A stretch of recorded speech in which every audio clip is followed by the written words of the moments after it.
Hello, everyone, and welcome to another of our Knoca events, the Knowledge Network on Climate Assembly. I'll be your host today. Normally you see Graham, but don't worry, you'll be seeing Graham very soon. Today we're going to be presenting some of the key trends that we have found around the Climate Assembly practice. And just so everyone knows, we're of course recording the event. It shouldn't affect anyone, but we encourage you to turn on your camera so that we can see who's here. And if you don't like to be recorded, just leave the camera off. So, as I said, we're kind of doing a special kind of event today because we're looking at our practice around climate assemblies from a helicopter perspective. And that means that if you're an expert in the field, this is the perfect opportunity to understand what's the latest trends within the field. But if you're new to it, it's actually also a perfect experience to get a sense of what climate assemblies really is and what's happening in that kind of practice right now. So there's a bit for everyone. Now, as you know, we're a network that thrives on disseminating best practice for impact. And we do that by really following the work of these courageous people who are out there organizing climate assemblies. And our chair, Graham, is the one who'll be presenting his thoughts. Graham has the wonderful and privileged position of being able to spend a lot of his time thinking about this. So he's compiled what is right now a draft of the current trends within this body of work. And for those who've followed us, you will know that we did that also last year. So this is an updated version that exists right now in a draft, but it'll be finalized after this meeting. So basically today is a chance for you guys to feed in anything you think is missing. Now we've had the great fortune of convincing two very smart people to join us today. The first is Erica Hope. So after Graham's presentation, she'll reflect back some of her thoughts. Now, Erica Hope is, among other things, the funder of Knoca, which is important to say. She is a program director within European Climate Foundation, which has the overall reason to exist that they want to help the world transition to net zero, a big ambition. And we're also joined by Claudia, who is working broadly within the deliberative field through DemocracyNext. And when I say the deliberative field more broadly, it's because climate assemblies is just one specific practice within deliberative democracy. But that means we have two great people here to kind of shine the light on the work with climate assemblies from two different angles. So they'll be joining into a discussion after Graham has spoken, and I will be collecting a few of your thoughts to make a Q&A at the end. So please share any and all questions as they come up for you in the chat. Now, without further ado, the one you've all been waiting for, Graham, would you share with us what you think is the current trend within the field of work we call climate assemblies?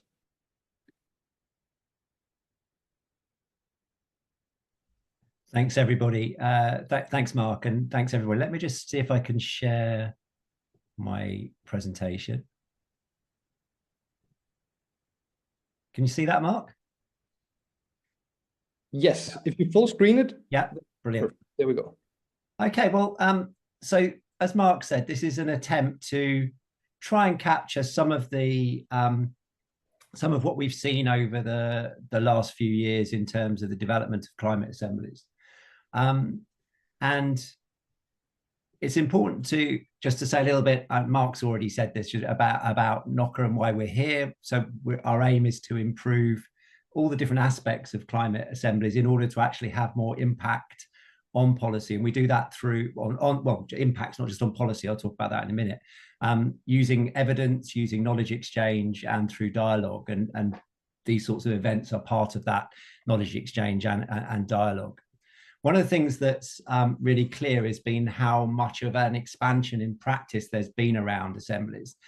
This is a map that we put in the report, and it tries to give a sense of how many assemblies have happened mostly across Europe, which is the sort of core area of Knoca's work, but also of this work more generally. This map is a little bit out of date. I know that there's many more in Poland and the Netherlands, and we're actually, on our count, close to 200, and obviously we don't know about all of the assemblies that have happened. What is clear is it's mostly a Western European phenomena, apart from a lot of activity happening in Poland and a couple of other countries in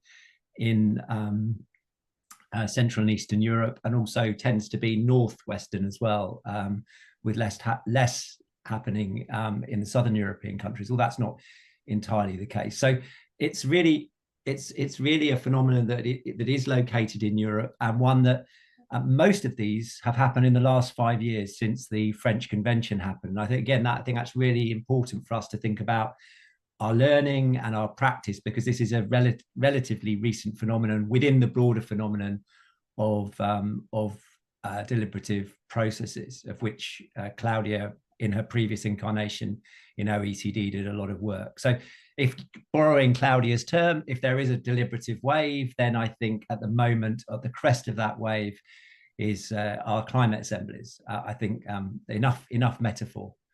So one thing that is very clear from looking at the assemblies and the work that Knoca's done is the sheer variation in practice.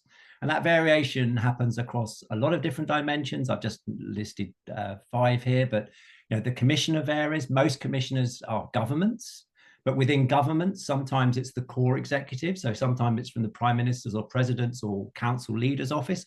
Other times it's being led by a department, a particular department, a particular ministry. I think that has an effect on their impact. We can talk about that perhaps later. But we've also seen parliaments or parliamentary committees as well, and councils as a whole organise assemblies. And we're also starting to see civil society organisations. And I'll say more about that in particular a bit later. We see massive differences in terms of resources, remits and time. I mean, just as a comparison, almost something, I think 6 million euros was spent on the French Convention, whereas the budget for the Danish Assembly was closer to 100,000 euros. So some massive differences in resources, which means the time that you can spend with citizens and in terms of preparation is vastly different. And again, I also think we have seen quite significant differences in terms of remits, in terms of broad remits or tight remits. We might come back to that. We'll come back to that in a second. We've seen really big differences in commitments to follow up. In fact, what's really striking about assemblies is how often there are no commitments to follow up, or those commitments are very weak. In others, much stronger with clear reporting schedules and clear processes in place. We've got great differences in terms of the activity afterwards of members. I'm always struck by my colleagues in Ireland who say after the Irish assemblies, the citizens go home. It's up to the politicians and the civil servants to take it forward. In other places, like in France, Austria, and Spain, at national level, associations were created. And I know in certain localities, members have been really active as taking forward the agenda that came out of the assembly. And finally, in terms of impacts, we see great variation in terms of impacts on policy, on institutions, on public discourse, and on participants. I think it's really important to notice I'm not just focusing on policy, because I think there are a bunch of other really important impacts. And on the Knoca website, we've tried to collect, and in the report itself, we've mentioned some of them, the variety of those impacts, but we can come back to that maybe later. Just to give you a sense of some of this variation, this is a slide that was created for us, which captures roughly the amount of time assemblies had. And what's really noticeable is they vary from the kind of 8 weekends of the French Convention and the Scottish Convention down to sort of 1.5, the equivalent of 1.5 weekends for something like the Finnish citizens' jury that they ran. And these are national level processes. So immediately here, great variation in terms of actually what can be done within those assemblies. And the variation in color is also interesting here, because the green designates those assemblies that have been organized independently of government by civil society organizations. And we've only got, 10 or 12 assemblies here. So we have to be very careful about talking about trends, but it's quite clear that, more recently, we've seen this emergence of civil society-led processes following on from the earlier one from Germany. And I think that is a really interesting development. And certainly this year at national level, the 2 assemblies we expect to happen, one run by the Netherlands, by Dutch government. I'll have to explain to you how the Dutch government that doesn't exist actually is running an assembly, but that's another discussion to have. And then the other one being run independently by Norwegian civil society. So it does look as though this sort of civil society initiation is a really interesting area of area of development. So in terms of innovations, what kind of innovations are we seeing? What do we think is at the sort of, if you like, the cutting edge of practice here? The first is the creation of permanent assemblies. And we've seen 2 or 3 of these at municipal level. The one on the right-hand side is a simple diagram of the Brussels Capital Region Assembly. We've also seen one in Milan. There's other cities are showing interest in this. And I think this really makes sense, of course, when you think about climate as being an issue that is not something that you can solve with a one-off assembly. So having an assembly which can pick up those issues which are particularly pertinent at a particular moment, I think is a really, as I say, is a really interesting development. And a development I've already mentioned a couple of times already, and I'll come back to it again, is this idea of civil society commissioned assemblies. Assemblies being organised independent of the state, often as a way of trying to open up public discourse around a particular issue or put pressure on government. The third area, and we had the last workshop we had, I think, was really fascinating on this issue, was about the involvement of stakeholders and how, particularly in more recent assemblies, particularly at local level, there have been attempts to really involve stakeholders in a more formalized way than was perhaps initially conceived of by assembly designers. And certainly in Erlangen, in Germany, in a French region whose name just slips my mind at the moment, they've created particular moments for interactions between stakeholders and citizens. And of course, we have the G1000 model in the Netherlands, where they actually start the process with stakeholders within it. And there are lots of debates about whether that is a citizens' assembly or that's something else. But I mean, it's a really interesting issue that because of some of the experience people have had in terms of the the landing of assemblies, that they've tried to integrate stakeholders much more than just simply in relation to governance and evidence giving, but actually bringing them in as, you know, to create some sort of process of co-design. The other 2 areas I think are more minor currents, but I think are worth recognizing. One is this idea of trying to integrate systems thinking. The worry that assemblies are a bit too much focused on particular policies and not thinking about the kind of systems dynamic or potentially systems change requirements around climate change, and that those issues don't get a good hearing within assemblies, that assemblies are much better, or have traditionally been much better at developing menus of policies. And actually we need to think, you know, people are beginning to design assemblies in ways that try to think of the more systemic nature of the climate and ecological crisis. And then a last one is this idea of potentially broadening the constituency within assemblies, and here thinking about how you can think about the representation of future generations, or even of non-animals and other elements of non-human nature. And again, you know, I think Mission Publique have done some really interesting work, and La Prossima Cultura in Italy, about interestingly often using meditative processes in order to try and bring future generations, things like the 7th generation principle, or through future design approaches into assemblies. So I think they're really interesting innovations. Just say a little bit about where we at Knoca, I think, can see some limitations of practice, or those areas where we need to improve practice. Again, some of this is a bit of maybe seen as a little bit of repetition, but I think it's worth repeating. And that there's sort of 5 areas where we think that assemblies are struggling, would be the wrong word, but you know, many assemblies that we find problems. One is integration into the political system. I think one of the issues here is we spend so much time focusing on getting the assembly right that we haven't developed a robust and coherent impact strategy. So what's going to happen after the assembly? What's the follow-up process? And that's true for government-sponsored assemblies, and it's true for civil society-sponsored assemblies. How does this integrate into the political system? What's the way of affecting other institutions? And I think that, you know, in Knoca, we've started to do a lot of work on this question of follow-up. How do you design follow-up? In the same way as how do you design an assembly, how do you design what happens afterwards? And of course, a lot of that is what happens before as well. So that integration question has become a really critical question. There's questions around what makes for an appropriate remit. I mean, there are quite a few people out there who feel that climate assemblies shouldn't be looking at these big questions of taking climate as a whole, and we should just pick off policy areas.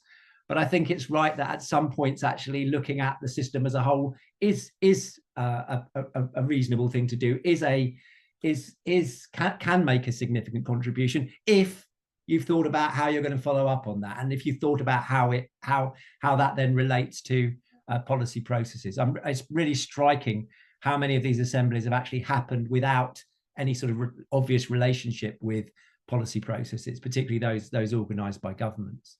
The third area, I think, where we all know that more work needs to be done, but we really haven't done it, is in the area of knowledge curation, is in that question about how we select evidence and particularly how evidence is presented. We know that actually a significant proportion of the population can't read graphs, and yet many assemblies, we have bunches of PowerPoints being shown. Well, actually, there must be more creative ways of learning. Well, there are more creative ways of learning, and some people in the field are really starting to think about those sort of new pedagogies, if you like, of climate assemblies. But I think that's another area where practice needs to be considered. And certainly, I think, at least in the early days, and still probably now, there was this overloading of citizens with information and not giving them enough space for deliberation and for co-learning and for co-design. And so I think that issue about balancing knowledge and deliberation, I think, is something we still need to do work on. The fourth area, and this really surprises me that even now, that some assemblies, you can't find anything about them. There's no transparency. There's no, the Luxembourg Citizens Assembly. You try very hard to actually find anything about it, except in the evaluation report. On the website, there's almost nothing. And those sorts of basic issues about transparency before we get into questions of communication. And that's, again, another area, communication, of where we're not entirely, I think people are still not entirely sure about how, when, and in what form to communicate. How do we bring journalists into this space? And finally, within our particular field, I think we've still got a lot of skepticism amongst climate governance actors, many of whom are worried about their position within climate governance, and are worried that assemblies are somehow may undermine their particular status. And I think we particularly have an issue amongst NGOs, amongst climate NGOs and climate civil society organizations, who are often very worried that assemblies will, if you like, undermine their privileged access. Of course, the evidence that they have privileged access is quite limited, but I think it's really interesting that actually those people who we might think of as logical partners, as obvious partners, is not always the case. And we're just about to publish a playbook for climate civil society organizations focused on that issue of why this is important for their area of work. And I think that's something, and if we think beyond climate civil society organizations to people working within bureaucracies and administrations and elected politicians, we've still got a lot of work to do to convince them. We're seeing quite a lot of backlash at the moment, which gives me a sense that it means we're actually having more impact than many of us perhaps thought we were. But actually, that there's a whole issue there around dealing with that skepticism. So finally, in terms of the substantive input on this presentation, I just want to talk to you a little bit about those areas where we think over the next year we'll be spending more time. That is involved in terms of some of the projects that Knoca is running, as well as the kind of some of the calls and workshops that we'll be running. The first takes us back to this sort of emergence of permanent assemblies. I think there's quite a lot of capacity building to be done there, of supporting administrations who want to move towards a more permanent assembly. I mean, how do we do that? How do we support those? How do we support those administrations that are first movers? How do we enable some learning? And certainly, I know the European Climate Foundation has given FIDE some money to work with Knoca to actually support those who are already doing this, to learn amongst each other, and those who want to join the train. So I think there's some really interesting capacity building around permanent assemblies to come. I think, as I mentioned earlier, I think knowledge curation is an area where we need to do more work. I think we need to provide some more detailed guidance on how to do knowledge curation well. And I was at the spring school recently, and there was someone there from adult education. And he got very excited about, was very excited about assemblies, thinking actually those ways that people who work in adult education could actually feed in some of their learning about how to do democratic pedagogy into our space. I think that those sorts of conversations could be really critical over the coming year or so. We've we've restarted a project on communication. We had started it, kind of faltered, and hopefully that will be reporting, and we'll be able to do some work around that in the autumn. We know we need to do more work around engaging stakeholders, providing we're about to publish Ines Oman is publishing a briefing on that, and we want to try and convert that into some guidance. Again, some guidance as well for civil society organizations. Most of the guidance out there is for governments. Obviously, some of it is the same, and some of it is, really can translate, but there are particular issues around governance and impact strategies and general questions of integrity that I think are really critical that Knoca needs to contribute to.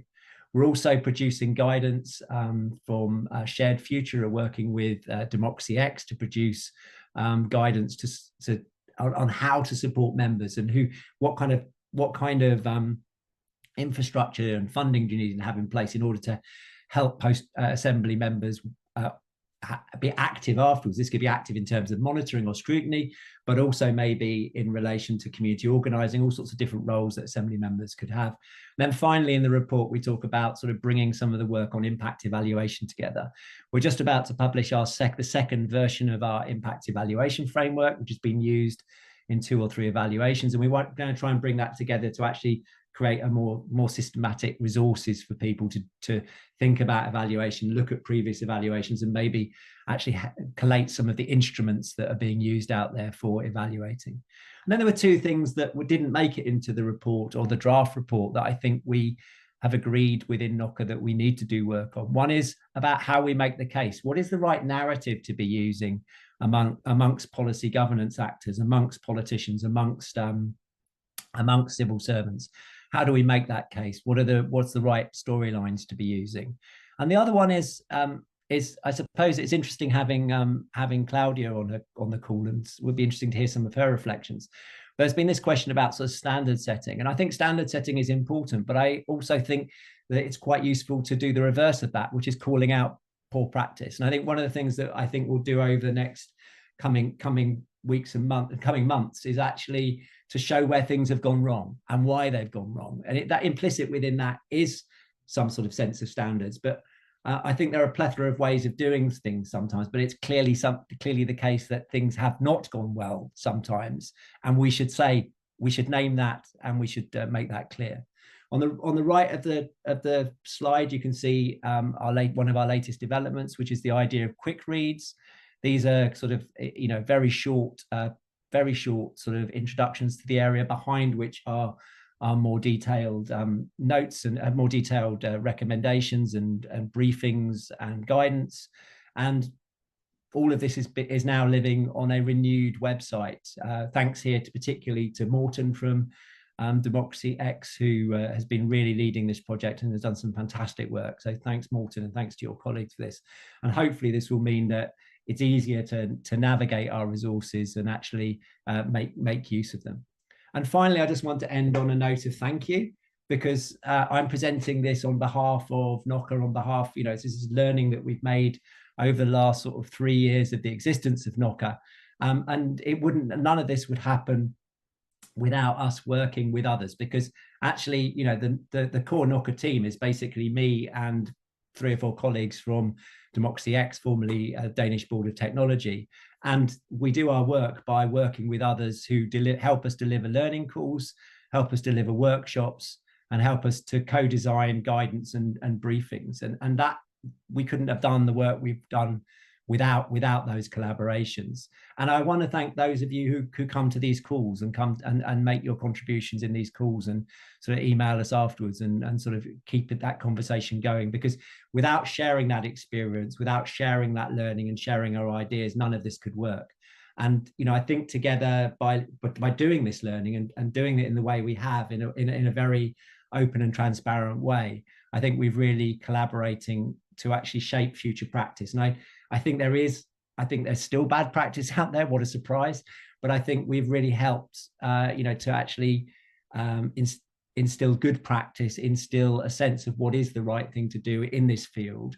And not saying there is one right thing, but understanding the choices, understanding the trade-offs of different ways of doing things. And so the generosity of people in terms of giving their time, in terms of giving their energy, and in terms of giving, being willing to share ideas has really been amazing, and something that I'm incredibly grateful for, and has helped in terms of the collective learning. So on that note, I will finish the presentation, and I shall hand back. It's very strange for me not to be in charge. I shall hand back to Mark. Thank you, Graham. That was a great introduction to all of the work you've been doing. So remember, everyone, if you have questions coming up. Mark, the work we've been doing.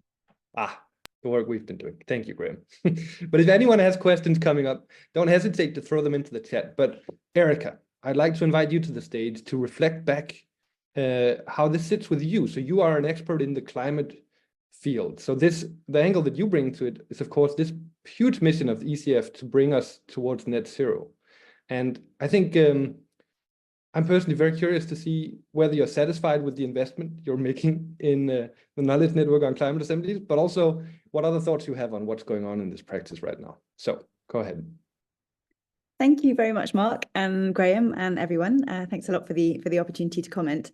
And I will just also say thank you, Knoca, for all the fantastic work that Graham sort of given a little hint at there, now showcased in the beautiful website, of course. But I really think that it's an extremely useful sort of network and forum for really making much more than the sum of the parts of all of this wonderful sort of experimentation and exploration that's been going on with assemblies. So definitely, Mark, we're very, very happy with our investment. Thank you. And thanks also for drafting the emerging trends piece, because I think it's a really useful resource, a great overview of a lot of what's been happening, and also quite sort of masterful at managing to draw some clear trends and forward-looking conclusions out of all of that. So, I mean, I was asked to comment, particularly from the point of view of the climate community, as to whether climate assemblies are having resonance among climate actors, and sort of what's the relevance of them to people working in that space. And I think the short answer about whether they're having resonance is yes. I don't completely disagree with Graham's statement that there's a certain degree of sort of skepticism and reticence among climate civil society in particular. But I think it really is starting to shift.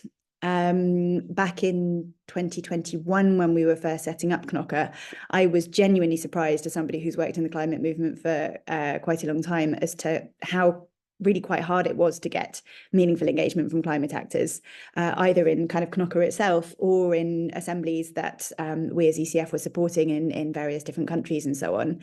I mean, to generalize dreadfully, most of them, or many actors, thought that, in general, public participation in climate policy making is a good thing.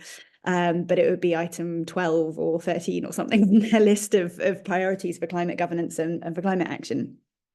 There were, of course, honourable exceptions like Fridays for the Future and XR and so on, who were really quite in the vanguard of calling for these more formalised channels to get their voices across. But I think they were slightly, on the leading edge. And I think now there starts to be a definite shift of the centre of gravity of where people's interest is. This is obviously an impression, not scientific, but if I try to just sort of unpack a little bit what I think is going on, it might also answer the other question about what exactly is the relevance and what do climate assemblies bring to climate policy. So just to step back for a moment and thinking about where the climate movement is in general at this point in time. Clearly, we are at the moment where we're moving into the implementation phase of all of the policies that we need to reach our climate goals.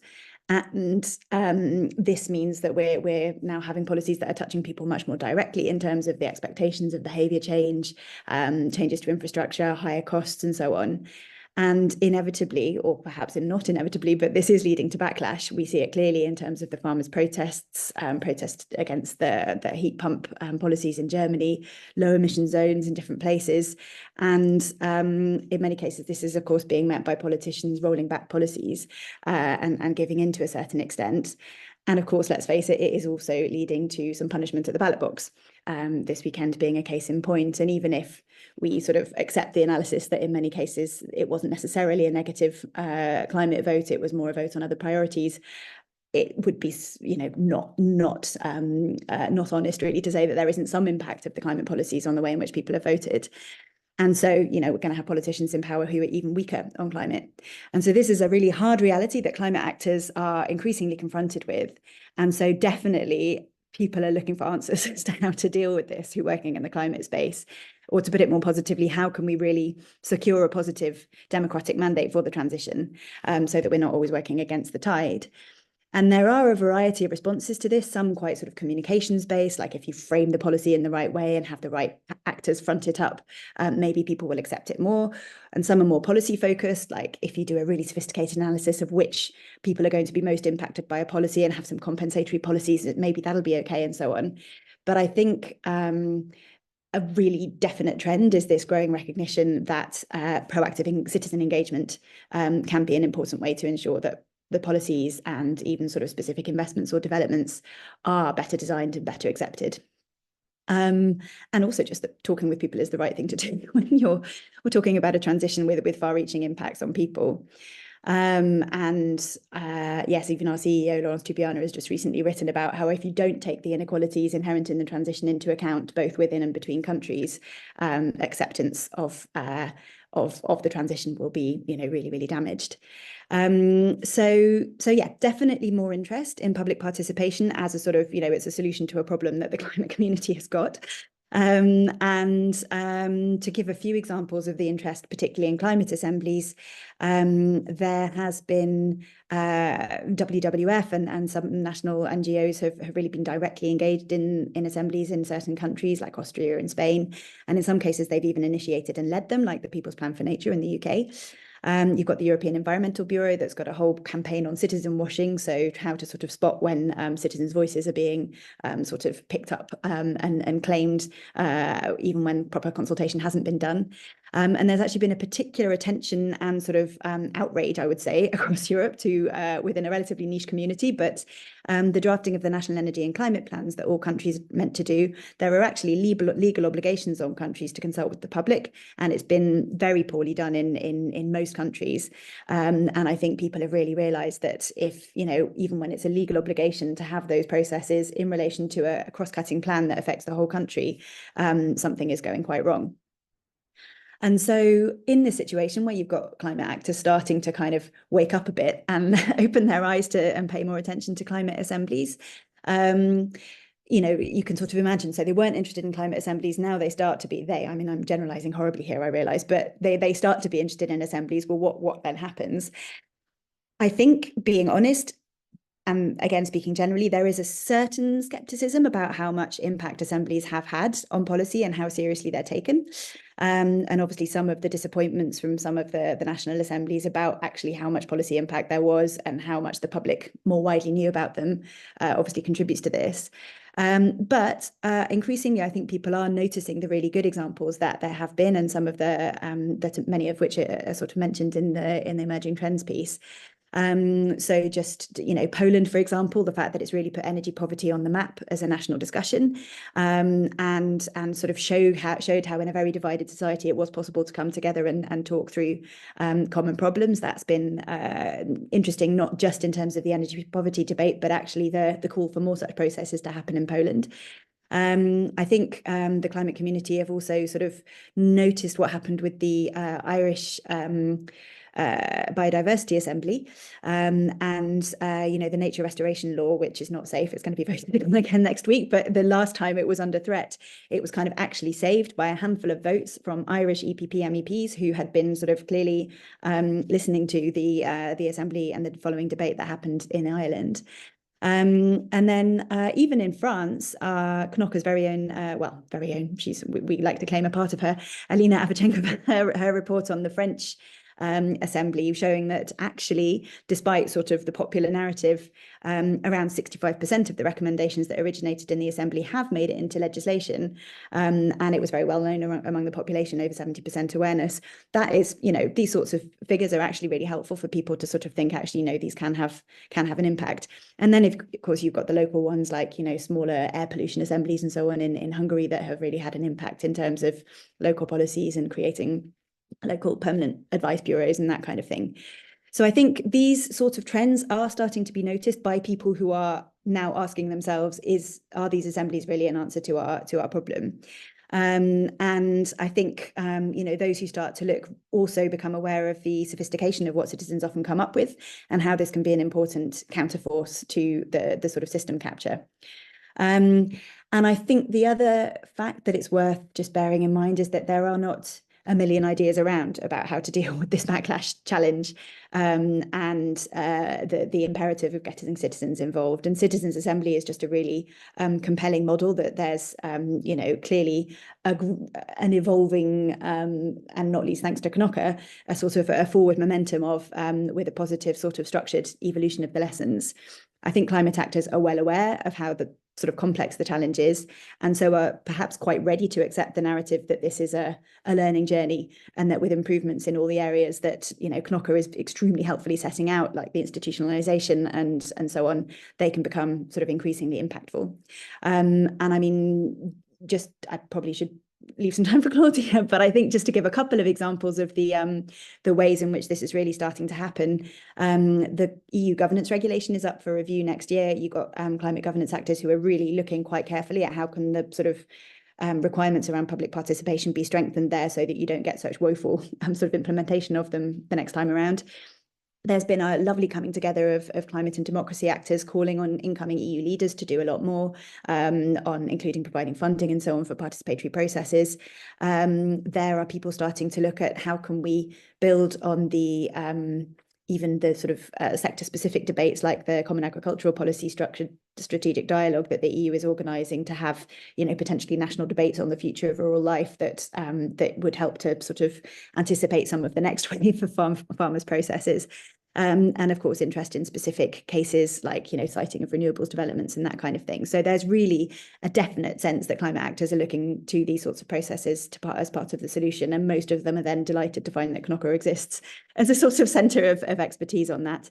And I should just say, here I am mostly referring to climate civil society, but I think among the sort of most well, there is definitely a vanguard as well, I think, in sort of decision-making parts of the climate movement, well, not climate movement, people in civil servants and so on who are working on climate, who also start to kind of see that however difficult these processes are, it's a reality that they need to kind of contend with and work out how to integrate better to their way of doing governance.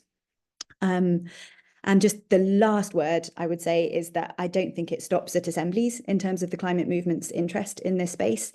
Certainly speaking for ECF, we're looking at the question increasingly broadly and thinking how can sort of the climate community engage more proactively to enhance, well, humbly, try to help enhance the functioning of democratic systems in general.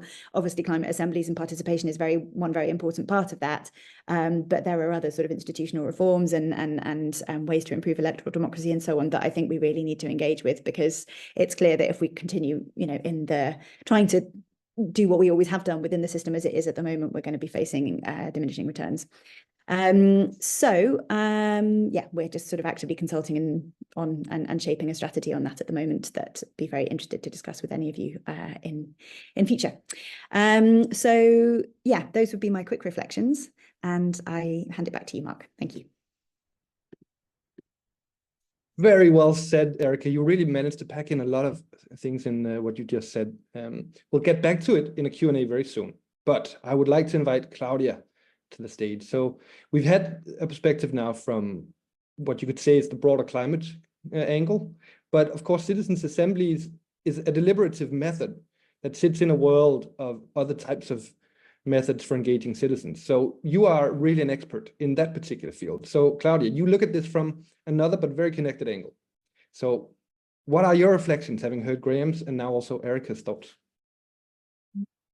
Yeah, thanks very much, Mark and Graham and Erica. Also great to hear your reflection. Thanks for inviting me here today. Perhaps maybe just before I dive into, because I have a mix of reflections and questions that I was noting down as I was listening to Graham and also to Erica, but maybe just to introduce a bit of context of where I'm coming from, because I think many might be somewhat familiar with the work that I had done at the OECD, and DemocracyNext is still relatively new. And I think the work we're doing now shapes a lot of how I think about like what's going on in this wider field of climate assemblies, but also deliberative democracy. So DemocracyNext is a global platform for democratic innovation, and we see ourselves as both a knowledge hub and an action lab around deliberative assemblies, deliberation and sortition more broadly.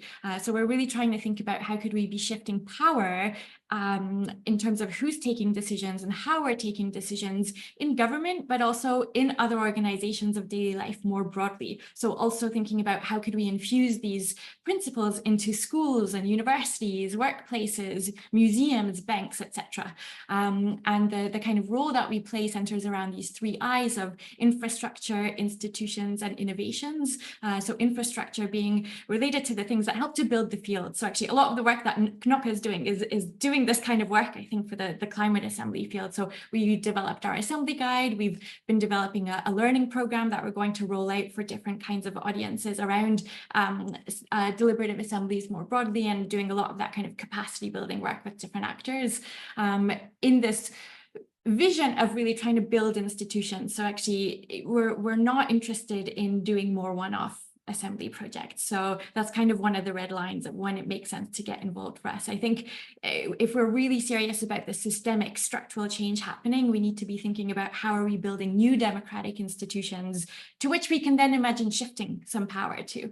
And then the third aspect relates to innovation. So there's 2 main kind of lenses through which we're looking at that. One is on the technology side. So we're in collaboration with the MIT Center for Constructive Communication around tech-enhanced deliberative assemblies. And I think that connects up to a bunch of things that you were saying around the transparency and how do we have different kinds of outputs that are not just a PDF report as well, but can be grounded in voice, but also on more than human governance. So this is a project that we've been doing for the past few months, exploring different approaches to what people have been doing, not just conceptualizing in terms of not just in terms of assemblies, but more broadly, how are people experimenting with different ways to bring in the more than human world. So that's the kind of, in a nutshell, DemNext and what we're doing. And I think listening to you, Graham, I would say that a lot of what you shared probably applies to the wider field of deliberative democracies and citizens' assemblies as well as climate assemblies. Like, I think especially when it comes to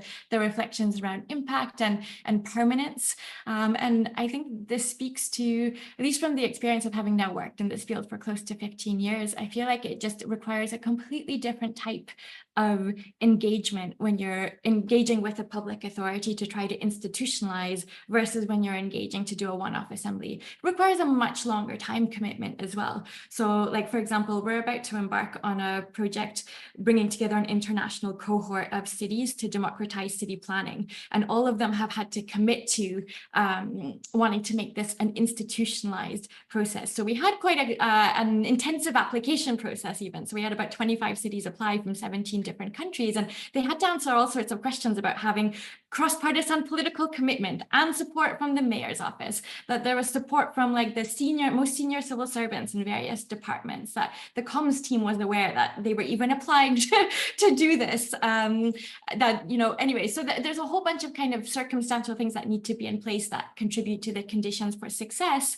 And they also needed to be willing to engage in a minimum 18-month collaboration, because if they're interested in institutionalizing, it's not going to happen in 6 months. So there's first a 9-week learning program. So this is what I was referring to, that we're going to take them through. So 9 modules that we expect the civil servants, but also local practitioners to go through, so that we can then actually be on a more level playing field for co-designing something together that they can then have the required capacity within both the civil service and civil society to be able to take this forward. So I think these are some of the things that, when operating in a context of just being commissioned to deliver a one-off assembly, it's not always possible to actually do all those things. But I think without investing that time, without bringing on board really that wider group of stakeholders that are kind of involved in the design and implementation, whether it's a climate assembly or a citizens assembly more generally, I think all of that really, really applies. I think also, I mean, it's been interesting to see actually the proliferation of things that have been called climate assemblies in the past number of years. I've been interested, actually, this is more of a technical question, but understanding how you categorize them as well, if these were ones that were being called climate assemblies in some ways, because I think the other thing that I had noticed in doing the work with the OECD data was that there's actually a ton of other assemblies that are on issues that are not necessarily being framed as being about climate, like they're around infrastructure or city planning or mobility issues and so on, but end up having really big implications around climate. And so I wonder if those have been counted in, or if that's actually a whole other massive group of assemblies that we've seen, which is actually a much wider and even bigger trend, because I think actually the majority, especially at a local level, of citizens assemblies that have taken place have this like deep intertwining of things. But I think it comes to a question too, which is a question for me about what is the best way of framing things. And I think this goes to something, Erica, you were pointing out around the like politics of all of this. I mean, we've just had the European Parliament election results where our, well, Green parties have not necessarily fared super well. And so I think there's a question about this being, is the framing of a climate assembly actually helpful for the cause? I mean, I'm framing that as a question. I'm not fully convinced that's maybe the most tactically effective way of kind of talking about this kind of work. And I think maybe that connects to one of the other concerns I have a little bit about the field in general, about the potential of citizens' assemblies being associated as just a left wing or an environmental activist kind of thing that people are rallying around, whereas actually historically, and we've seen this actually, some of the work that you, Graham, and one of your PhD students, I think in the past have done, have shown that actually there's been wide cross-partisan commissioning of these assemblies and widespread support. And actually the very first permanent assembly was led by 2 center-right politicians. So I think, you know, we need to be really mindful of, if we believe in these ideas, that this doesn't become something that ends up kind of automatically excluding or putting people off from considering this because of that. So that's more of like a tactical thing. And I guess that goes to one of the questions I had related to, you mentioned there's been more civil society organizations that have been commissioning these or initiating them. I'm curious of whether those are civil society organizations that work on climate issues,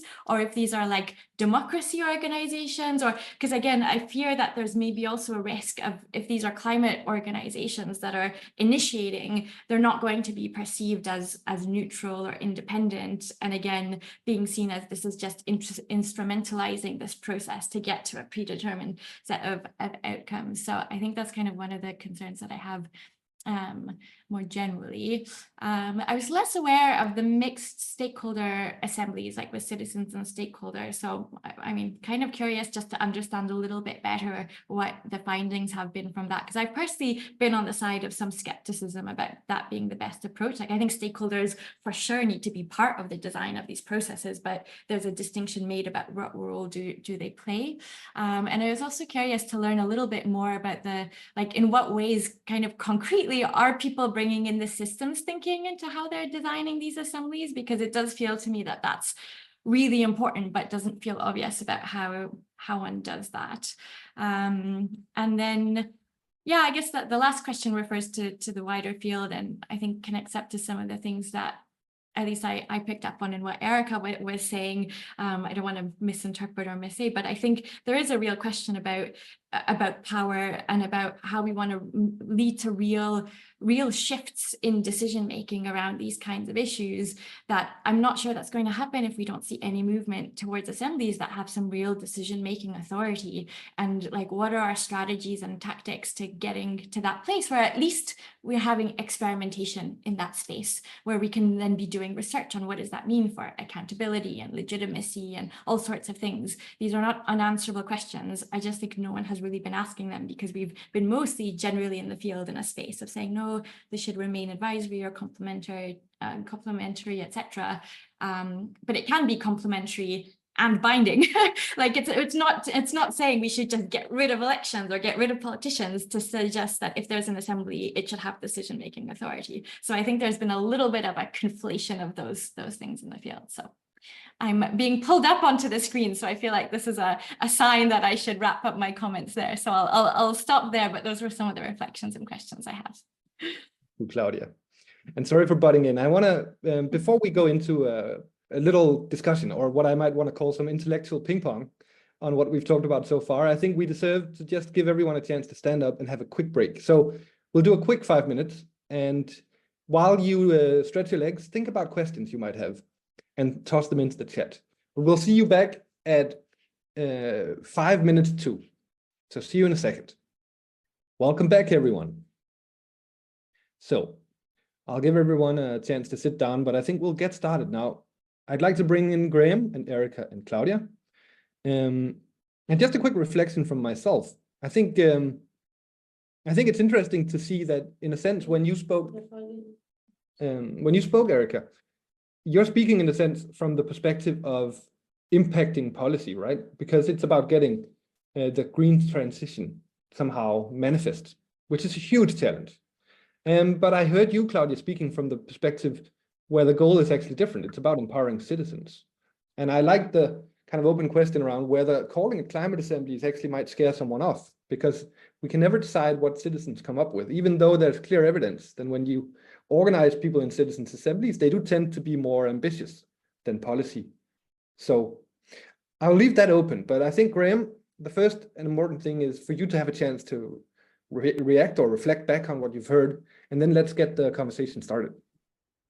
Oh, there's just so much. I knew it was going to be rich, but I don't know. I don't even know where to start. But I noticed there's a lot of talk in the chat about concerns about the politics of this, and it's something that Claudia brought up, and it also relates to some of the things that Erica was bringing up, and about a concern that the assemblies may be seen as a leftish, progressive, environmental series of activities, and that itself is a problem. I mean, I've got a number of sort of responses to that, which are contradictory, actually, which are not always consistent. And the first is I actually think deliberative democracy, which I think is more than assemblies, by the way. I think it's a way of doing things, and a way of being in the world, a way of organizing your systems, actually is not inverted commas neutral politically. I think it has I think it as a broader agenda, it is a more progressive agenda in that sort of way of framing things. And I think it's quite interesting that assemblies in some ways have been brought out and are often being sold as not not having a broader politics to them. Whereas I think, actually, as I say, the idea of a more deliberative society is a very strong politics, and is a politics which I can understand why some actors within our society aren't interested in it, because it would undermine their power bases. So I think there's something in there which I haven't quite got my head around, and I never, I think, but I was there with Claudia when we were doing the first permanent assembly, and it was really striking that the person who wanted it to be the most empowered was actually the populist leader. So it was really interesting that if we can frame these in certain ways, actually we engage with communities who we're not used to necessarily engaging with. And I think, as part of this is also a language issue, isn't it? So because it's about how we talk about assemblies, and if we talk about assemblies as empowering citizens, we talk about assemblies of hearing a genuine voice of citizens. Actually, that starts to appeal to a more populist perspective. And first time I met Claudia, she was writing a piece on populism and actually was connecting populism and these things together. So, that was a long time ago in a coffee shop in London, but it was and just one other thing, I think the civil society organization thing, because both of you mentioned that as well. I can understand the concern. So I think there are some of these. So actually the 2 or 3 assemblies that have been organized have been very careful on this, I think. And I mean, I suppose the one that you might be a bit concerned about is the one that happened in the UK with the 3 conservation organizations putting forward the People Plan for Nature. If you look at that, they really did create a firewall between themselves and the governance of it, in much more rigid ways than many governments do, actually. So I was kind of impressed by that. And I know that the one in Norway that is likely to happen, which is looking at the profits that have been made from oil and gas, particularly in relation to the Ukraine war, and about whether Norway has some sort of obligation to use those funds in a different way than it does at the moment, is being commissioned by humanitarian organizations. And they're really careful about not being seen as commissioned by green organizations. So that's kind of interesting. So I think this is really interesting.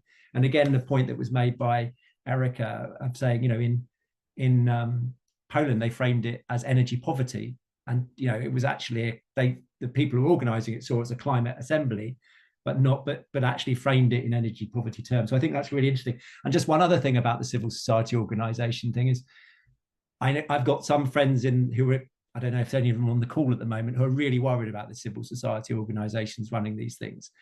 So kind of saying, well, what can we do about it? We can do one of two things. One is we can just sit and complain about it, or the other is we can try and help them do it as well as they possibly can do it, and with integrity, because they're not going to not do it. So we've kind of I don't think we can stop anybody. So I think that one of the roles that Knoca is going to be playing is, if you are really going to think about doing this, think about the following kind of things, and think about your contribute, you know, what you're doing here and whether it is contributing. So it's kind of interesting. And we have this tendency, we have this issue in the UK where actually XR was absolutely responsible, you know, was really a key actor in creating the environment for assemblies, but now is seen as a block to assemblies from the Conservatives. So the Conservatives don't do these things because XR support them. So was XR a good thing in this space? Debate. It's really difficult, and some of our XR colleagues are on this call and will recognize that discourse. Anyway, those were some immediate responses. Mark, you better stop me, because otherwise I'll just fill up the rest of the next half hour just responding to the interesting issues that were raised. Well, what I would like to have happen now is actually for us to ping pong a little bit. But I think just to play the first ball towards you, Erica. Obviously, I think the whole exercise of organizing citizens' assemblies is a democratic exercise. And I'm going to reflect in that I just happened to have spent this morning in a conversation about the results of the European elections, which were just, of course, finished. And it seems to me that we are facing some huge challenges in the coming years. Of course, we've all committed to the Paris Agreement, but we know that making a green transition, even though it is a democratic obligation for all of us, is not going to be without potential conflict. So we want as big a buy-in as possible, obviously, and we don't want it to be seen as something that is an agenda of a certain part of the political spectrum. I'm sure we all agree with that. But I wonder if you want to reflect back on how you view this and how you see the actors within the broader climate community engaging with the I suppose, dilemma of the fact that this needs to happen. We're committed to it, but we don't want to compromise the democratic integrity in the process. We don't want to push someone away and make them angry at what's going on, basically. So that was a lot from me, Erica, but feel free to add your thoughts. Thanks, Mark, and also Graham for your further thoughts, and great to hear Claudia's insights as well.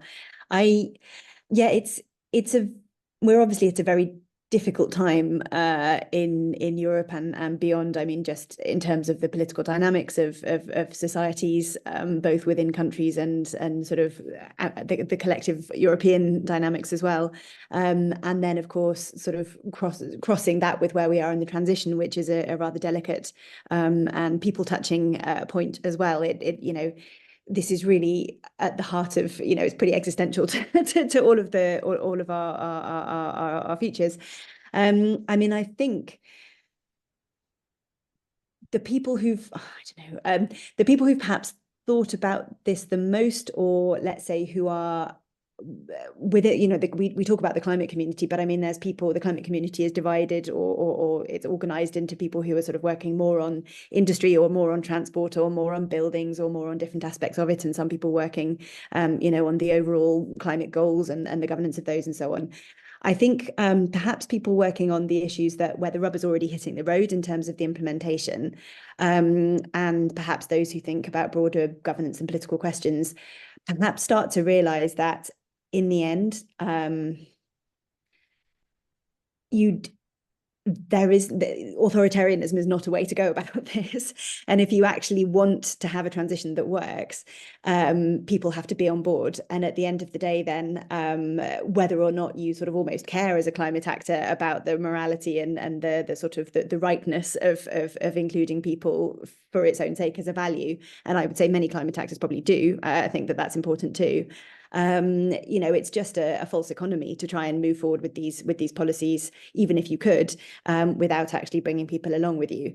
And so, you know, there's even some interesting analyses around about how actually the fact that there is this sort of, you know, increasing pushback to some of the climate policies is a very good thing, because it will actually bring some of this climate policy making a bit more into the open, and avoid problems further down the line. And so I think it's not an easy adjustment, I think, for some people working in the climate space to make. And obviously, on the one hand, you've got the you know, the science of things, and just how much time is running out and how enormous the transitions are that we need to make in all the sectors and across the sectors. Besides Knoca, one of the other things we've set up in recent years is something called the European Climate Neutrality Observatory, that's looking at across the economy, how are we doing on all of the different structural changes that we need to make.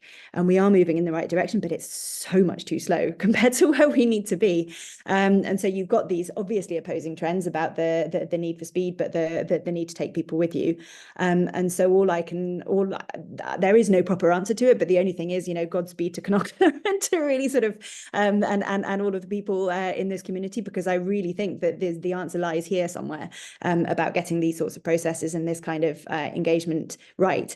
And Claudia, it's wonderful to hear about your sort of all of that interest that you're getting in your you know, relatively elaborate training programs, but you know, you can't avoid doing them, can you? And even if it feels like it's taking too long, there is no other way. So I just think you know, that's the way we have to go, and I think that everybody will eventually come to that conclusion, because otherwise you'll just get, you know, backlash and roll back to trying to push things through.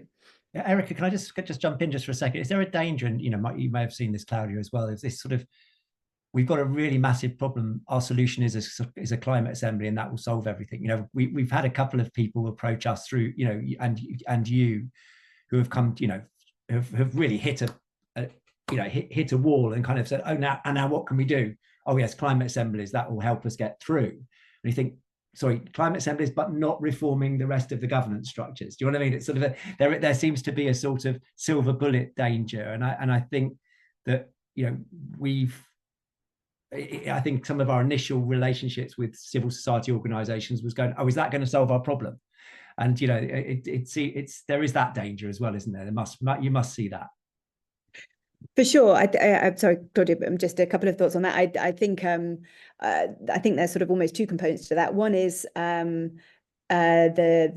the sort of when is an assembly, if we are talking about assemblies, when is it the right thing to do? And the kind of idea that, oh no, there's some tractors in the streets, let's call a climate assembly doctor. You know, that's not really the way this should be. It's all about preempting and anticipating, and, you know, a long lead time to sort of you know, avoid problems further down the line. And I think that's an education process, I guess, that we need to sort of be putting across. And the other dimension, of course, is it always going to be a climate assembly? Well, no.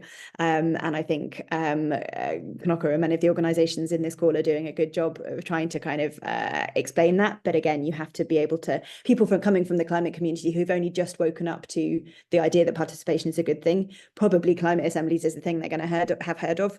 And so there's going to be a little bit of a sort of education process, well, as with myself, about the sort of broader spectrum of different sorts of participative processes that can be used, and then even other forms of sort of democratic you know, innovation besides participation. So I think it's you know, but as always, wonderful creativity and so on happens at that nexus when the two different communities come together. And the good thing is that I think that coming together is really starting to happen a bit more vibrantly than it was before. I agree. Yeah. All right, Claudia, so you should have a chance to respond. And I kind of rudely framed it as an opposition between, you know, creating policy impact and empowering citizens. Obviously, empowering citizens, I guess, is about creating policy impact too. So I wonder, Claudia, when you work within this broader field and when you look at climate assemblies, I think that it seems to me that there is a huge challenge for all of us in kind of making sure that we have a broad and healthy democratic debate.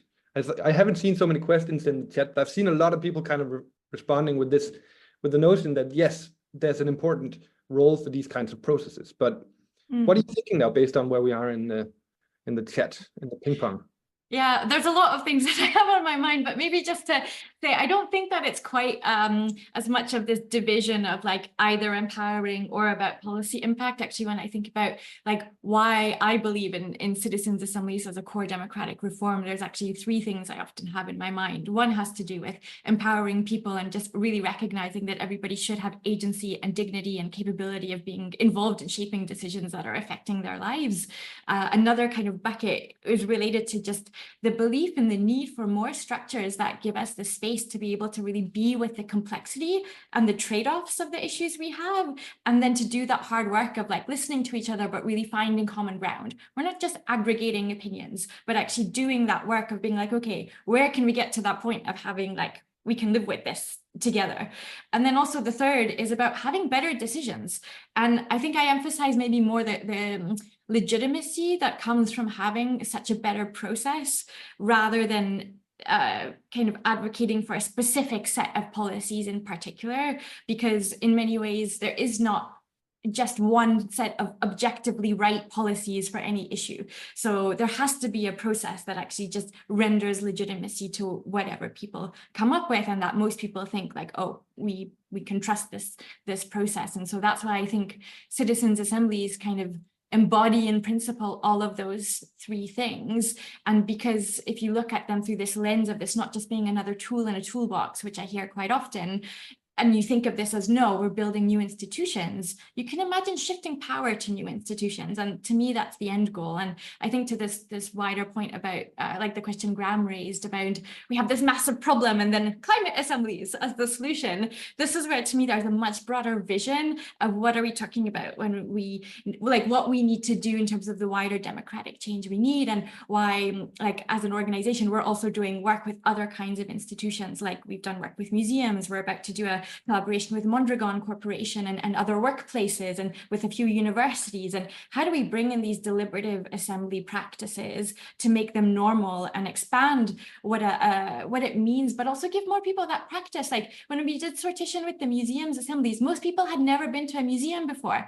And then last weekend when the exhibition around redesigning democracy that was like linked up to this opened, those people came and with their families. And, you know, there's also all this other research which shows that people who are more engaged in culture are more engaged in democracy. And if you're practicing these skills at your workplace, what does that mean for how you feel empowered as a person and the agency you have? So I think there needs to be this more holistic vision of like, what are we working towards in terms of the democratic change? And climate assemblies are one part of that. And I really believe in that. But I think there's a limit to the focus really being on that and how much can be achieved just through. There's a really interesting example, a couple of examples of I think is it Rouen has used sortition to have an internal debate about its climate, its climate governance, and also a couple of universities have used sortition, one of them in Switzerland, very effectively to sort of deal with issues about how the university positions itself in relation to climate. And I think these kind of, I think too many of us, and I think probably, to be honest, Claudia and you and I, when we first started this, our imaginary was, oh, these are things done by government. These are things that will inform government, whether or not how empowered they, and then it's debates about how empowered they are. But I think that imaginary is limiting. And that's why the CSO stuff is interesting. The stuff you're doing with museums is interesting. The stuff universities are doing, the public authorities are doing internally. And I think we've kind of, there's been a sort of a paucity of imagination almost from amongst us, which seems mad given that we are doing something really new here. But even that, we've been kind of a bit limited to thinking about it. And when DemNext emerged and said, actually, we're not always going to work with governments. We're actually interested in any institution that's interested in change in this way. I think that was that's a really valuable mind shift. And you weren't popular when you did that initially, were you? You'd be honest. It's sort of like, well, I don't know. I didn't realize that was the case. If that's no, but I'm saying I did face pushback by some people that were kind of like, why are you working exactly? Aren't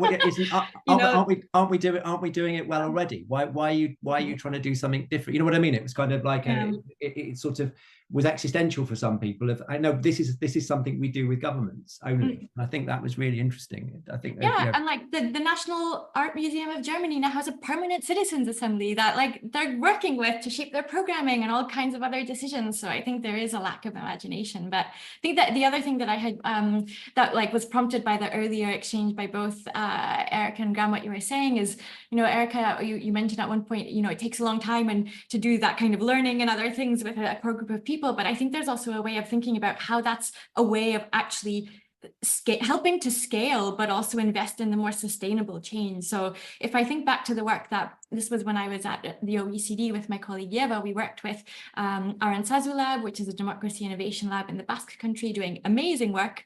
So we had collaborated with them, and they were also in collaboration with local actors Deliberativa on 2 assemblies that took place. And so we were involved in designing the first permanent assembly at a local level in the Basque Country. And we approached it in a way where it's a first pilot, but we're learning from it to institutionalize. So again, 18-month engagement in the capacity building. We also brought in people from the different levels of the Basque administration. We trained up 2 local organizations from civil society. There was a connection to the universities and other innovation labs in the region. And we made sure that it was not just the government, but also the council members from the opposition who supported this and who did the training program as well.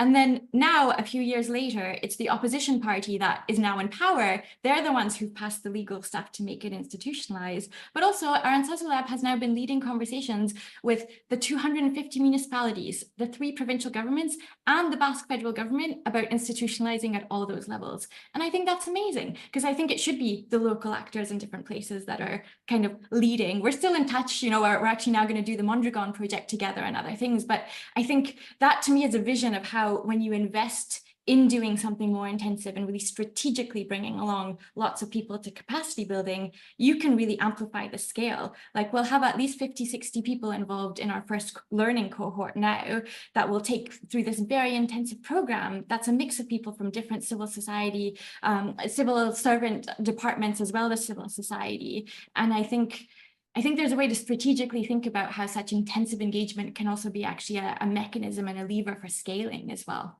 Mm.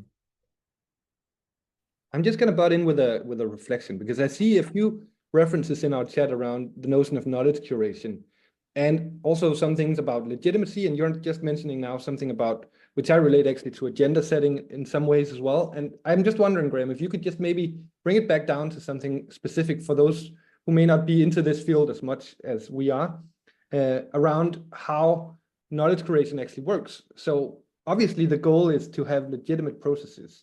And can you just mirror into us what that actually means when you say the words knowledge creation? Yeah, sorry. There's so much jargon, isn't there? It's just ridiculous. There ought to be in some climate assemblies which we've run. You have a yellow piece of paper that you raise with your hand if someone says some piece of jargon that you don't understand. And it's really sort of good for the presenters, because they just get these citizens sticking a yellow flag up all the time. That's absolutely wonderful. And then a red flag when we've lost you. It's kind of, anyway. So knowledge curation. What I mean there is very simply about how does the assembly make decisions about what evidence is going to be provided, what evidence and input citizens are going to hear. And that could be evidence from technical experts, it can be evidence from stakeholders, it might be evidence from people with direct lived experience of changing climate or changing ecological conditions.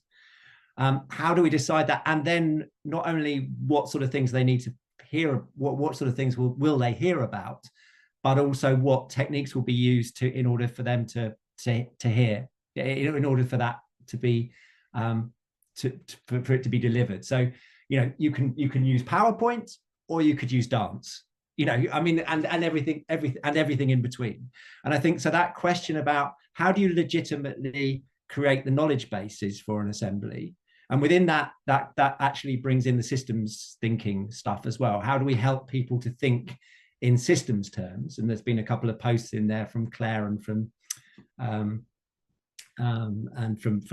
about the Swedish process as well. And then also, what form do we make that happen? And I know, for example, in the Swedish assembly, Tim, who was leading that, they decided that they're a bunch of system modelers. But they decided actually we can't just use system models. That's just sort of really disempowering. So actually they used a card game. I think it's called Climate Freaks or something, where Climate Fresh, it's Climate Fresh, where everybody holds a bit of information and they share it through playing a game. And actually they build up their knowledge of climate, and they build up their knowledge of different intersections of the climate and ecological crisis through a game. Now, that's really interesting, because most of the people on this call, not everybody, are probably people who do well with the written word, with graphs, etc. That we're the kind of those kind of people, but actually that isn't how the majority of people learn, and we're doing a disservice to the people. So that's the question, I guess, is how do we help people do systems thinking, and how do we help people actually, this is where I'm used the word curate. How do we help people curate? How do we curate that knowledge in ways that are actually meaningful to people? And and I think that is a challenge. It's not just a climate challenge. It's a challenge for the kind of work that Claudia does. And everyone in our community, but it's actually a thing which we don't talk enough about. We talk a lot about the governance of it. Have you got a good committee structure in order to make this happen? But actually we don't talk enough about the pedagogy of it. And I think that this is something where, we have been a bit, I say we haven't done enough work. Most of us only been I've been around in this space for a lot of time, but around climate, this has only been happening for the last 4 or 5 years. So let's not beat ourselves up, but it's a really exciting agenda that of saying we need to take this more seriously. That's what I was saying. My conversation 3 weeks ago with a guy from adult education in Turkey was actually one of the most inspirational conversations I'd had about this, with someone who works in a completely different area, but is used to working with adults who have a lower literacy level. And I thought these are the conversations I need to have.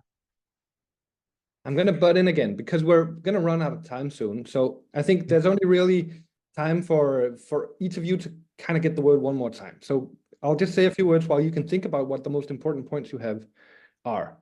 And what I want to say is I happened to be in a conversation with a politician this morning, and he's someone who knows about the processes, so far so good, but he actually had this very interesting question that, yes, it's fine for the people who are in the room. So he's seen processes and he's seen how it shifts mindsets of the people in the room. But his challenge was, how do you scale it? So if you really wanted to have impact, how do you scale it? I have been thinking about that since. I don't expect anyone to be able to bottom line that. But I would like to give each of you a chance to add your final reflections before we thank you and close off for today. So whoever feels ready can start. I can jump in because I see maybe the others are thinking, and actually this relates to one of the things I wanted to try to weave into the conversation. And I find it hard to follow a chat while also speaking, but I have seen mentions of tech and other stuff come up, and I think links. But the way that I've been thinking about scaling and that connection to other people in the room, I think there's a well-intentioned kind of goal that a lot of people have of like, well, we just need to use like an online platform either like before this assembly, or we just need to live stream the whole thing and that will kind of connect people, or we need to try and have a mass deliberation of some sort. And I feel like, to me anyways, I know other people disagree, that's not the vision that I have.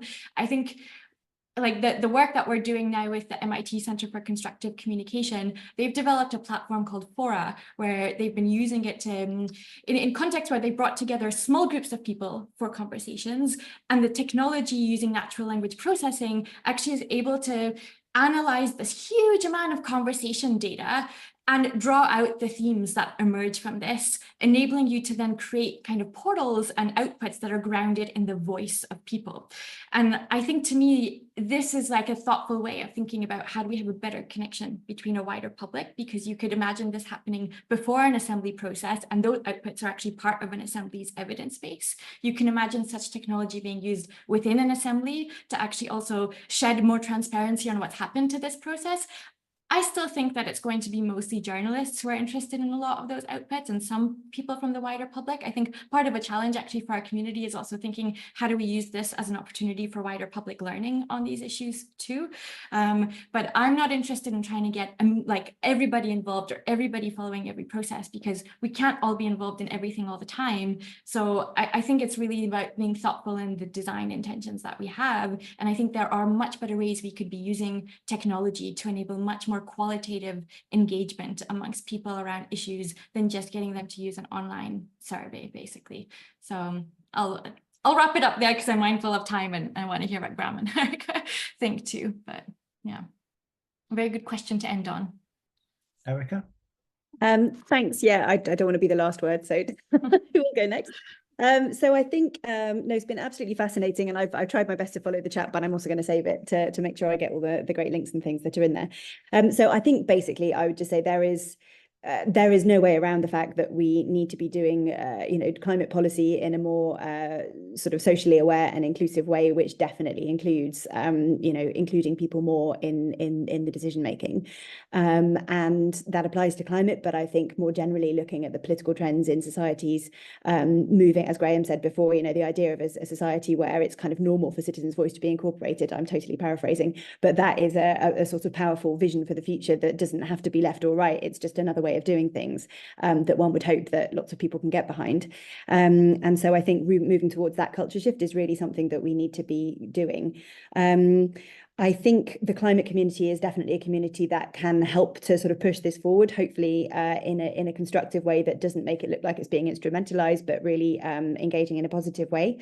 But I think to do this, I think it's really important that we keep the sense of this being an area of understanding and practice that is really moving forwards, and that we're kind of continually learning from what's gone before and getting it better and better and more sophisticated and more fit for purpose.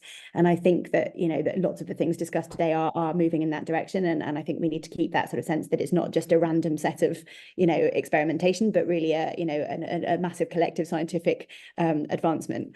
And I think the question about scaling that you raised, Mark, is one I'm sort of asking myself all the time. Obviously, as a philanthropic organisation, that's one of the main things that we try to do, is to help scale things. I love the way Claudia gave the example of the thing in the Basque Country, and I do have great faith in the power of a good idea, and I think if you can really identify the right people to kind of train them and have them inspire and get enough of those going, I haven't done the maths, but the idea of everybody knowing somebody who's been taking part in a process is actually one that I do believe we could start to see. And not everybody has to take part in every process, but just the idea of just the re-empowerment of people is very inspiring, and I think could take us a long way. Thanks.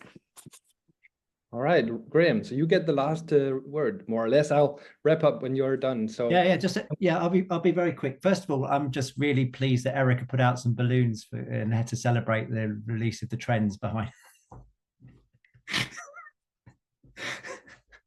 Exactly that. You put some effort in. That was really good. That's why you were slightly late, because you're still blowing them up, I know. So in terms of the scaling up, I think there are a couple of things. One is this issue about these, and it was something Claudia said as well, these things not just being one-offs, they become part of our everyday practice. I think that's really critical. And alongside that, I think is actually the importance of storylines around this. We don't tell very good stories about this. And I think part of that is, it's not just traditional comms. It isn't just like, hey, our climate set, we just don't, a lot of us are really nerdy about this, and the stories that we tell about this don't resonate, and we need to recognize that about ourselves. And that's not a surprise, and we've got to find ways of telling better stories about what we do, and I think that's absolutely critical. So these things becoming more everyday, whether that's more permanent, more things that civil society are doing, whatever the questions are around that, and how we talk about it. And the last thing I want to just say is, I didn't see anything in particular in the chat of saying we got any of the trends wrong. So I'm assuming that we can publish this after this. So thank you so much to everybody. The comment, the chat has been amazing, and it would be really great to spend some time with that. And I'm really sorry we just didn't have a 3-hour session where we could kind of like everybody could jump in, but no one would still be here. So on that note, so thank you really thank you, Claudia, and thank you, Erica, for your insights. It's been great. Thank you, everybody who's contributed to the chat, and I said it in my presentation. Thank you to this community, because it's just been a great place to spend time over the last 2 or 3 years. We're actually trying to figure out some of this stuff together, because there's no real, there aren't many spaces for us to go and actually spend time and think about this, and a lot of this can be very isolating. So thank you for that. Mark, over to you. Wonderful. I really enjoyed this. Thank you so much, everyone, for contributing with your wisdom to this. And that goes for all the people who've been publishing things into the chat too. And all of the people who've made the work possible, because as Graham has said, and we really can't say this enough, it's a community effort to make Knoca what it is. So having said that, I just want to remind you that if you are interested in our next event, on the 2nd of July, we'll be publishing the playbook for CSOs, for civil society organizations. So that is the next iteration of this conversation in a way. But I think maybe even before that, we'll also be launching the next guidance document around how to engage with children and young people in this work, which is actually, for me, an incredibly interesting angle into it. Because even though we consider ourselves adults, all of us, I'm pretty sure we can learn quite a lot from what works when you're working with kids. So you can look forward to that.